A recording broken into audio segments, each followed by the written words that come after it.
made out of iron. So every single thing you see painted on that house, whether it's white, brown, or black, all of that is iron. None of it's wood. Even the columns? Even the columns are iron. Very heavy house. Now in front of us is a beautifully restored home from 1818 that now houses the historic Savanna Foundation. And I just love that colonial blue. Yeah. And then coming up down here on the right is the Webb Military Museum. Now this used to be Mr. Webb's private collection that he's now opened to the public. And what he's collected are uniforms from the Revolutionary War all the way to Desert Storm. And with some of these uniforms, he's even collected the story of the man that wore it. He's got tons, there's Mr. Webb. He's got tons of neat stuff in there, collectibles and keepsakes and just neat. And if you're active duty military, you get there for free. Now as soon as we get across Price Street, all of these homes in front of us are original to Savanna. The ones on the right-hand side are pretty much mid-1850s. And by the way, even though you're coming up to a one-way street here in Savannah, always look both ways. Yeah, don't trust it. So these are mid-1850s, and talk about zero lot line. You can't even grow tomatoes between these two because it never gets the light of day. And then this one coming up on the left, this is from 1799. And believe it or not, that's still a family home. Now as we come into Green Square, if you'll look down to your left, which this is different than Daniel Green, by the way, but if you look down to your left, that peach-colored church, that is the Second African Baptist Church. That's where Sherman issued Field Order 15, which granted every freed slave 40 acres of land and a mule. And then 100 years later, the Reverend Dr. Martin Luther King Jr. gave a sermon there that eventually turned into this speech. I have a dream. This one. Right here. That church right there. On the way. Did we get it? No, I didn't.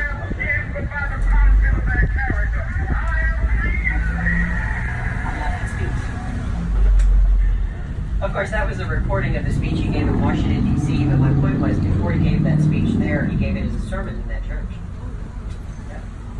Now, we're going to be turning left on East Broad, which marks the eastern edge of that 4-square-mile historic district. And we're going to be working our way down to the Pirate's House. R. You know what a pirate's favorite letter is, right? R. No, it's the Z. Anyway. This place was originally built in the early 1700s as a sailor's tavern, and it's still a tavern to this day, but it's also my favorite restaurant in town. They have got an under $15 all-you-can-eat Southern buffet with the best fried chicken you've ever had, which is saying something, because I grew up with 2 Southern grandmas, and they can make some chicken now. But they got all kinds of mashed taters, butter beans, and biscuits, and peach cobbler, and you'll need it now. We going there then? But Yeah, we're going it's there. really, really good. You can also order seafood off the menu. Seafood? They have really good shrimp and grits. But Shrimp and part of grits. this, structure was originally built as the Herb House. Up here it's top 9. Part of the structure was originally built as the Herb House for the trustees' garden. So even though it's been incorporated into the restaurant now, it's still considered the oldest home in Georgia because it was built in 1734. And it's just right up here. It's got the white painted brick with the light green shutters and front door. That's considered the oldest home in Georgia. 1734. So this is South 9. This is The older house. Yeah. This is all. By the way, Robert Louis Stevenson used to hang out here in the bar, and he got most of the stories that he put in Treasure Island from the stories he heard from the sailors in the bar. He also wrote a book called Kidnapped about the goings-on of this place. Because when those sailors needed more deckhands, they would just wait for a couple of strapping young lads to come in the bar, knock them over the head, take them to the tunnels. And you can still see inside this restaurant. They go all the way out to the river, throw them on their ships, and then those guys have been shanghaied.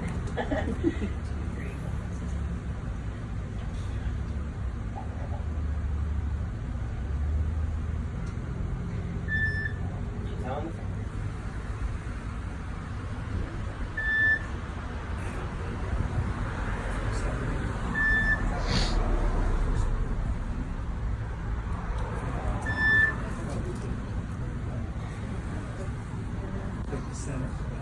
Mama Lana, what you say about those shrimps and grits?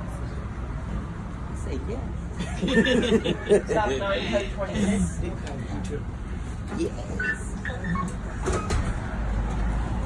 Okay, now the next thing you're going to see after the Pirate's House sign is a sign that says Trustee's Garden. That's the restaurant. Now the reason for the Trustee's Garden is because when the trustees first arrived here, they were unsure as to what would grow well in these soil and climate conditions. So this was a 10-acre test plot area where they planted all the seeds and seedlings that they brought over from England.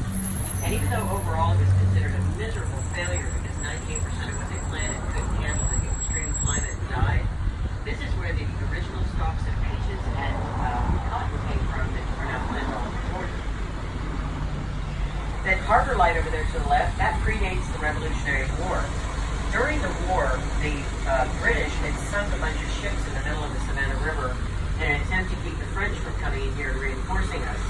So after the war, any sailor wanting to come into the ports had to carefully line up between that light and one on the far shore to keep from running into those ships. Also, that sculpture down there by the river, that was the cauldron that they actually set alight with flames in Mount Olympus during the 1996 Summer Olympics. Because even though the official Olympics that year was in Atlanta, all of the sailing events were right here. So it's only the second time in history that the Olympic flame burned in two locations at once. Also, this ramp that we're going to be coming back up from the river on was closed for the award ceremony. This is where they gave out the gold, silver, and bronze medals for the sailing events. Also, those anchors that you see around that light over there, those were dredged up from those ships that were sunk in the 1700s. At least one of those anchors was cast in the 1600s. And it's amazing how technology has even changed the anchors that we use. Now they're a lot of floating things. Now this is Emmett Park coming up here on the right. And this is named for an Irish patriot. And there's three monuments in the middle of this park that I want to make sure to point out to you. The first one, oh by the way, this is an Irish festival, if anybody's interested. The first monument is the one with the eagle on top right there. It's to the Chatham Artillery, which is the oldest artillery in the nation. The next one is shaped like Vietnam. It's our Vietnam Veterans Memorial. And then the third one down here is the Celtic Cross. Now this cross is actually carved out of the limestone that they're running with the West Coast Fire.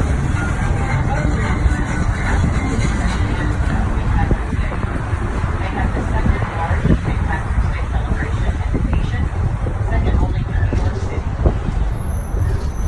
And last March This is where we was yesterday. 2018, there were We were down these 1.2 stairs over here. million people in downtown Savannah.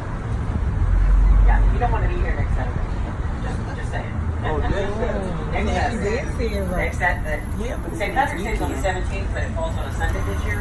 And because so many people do so much drinking, they're going to have it on Saturday instead. Now this road, can you tell this road's almost 300 years old? This is actually made out of ballast stone.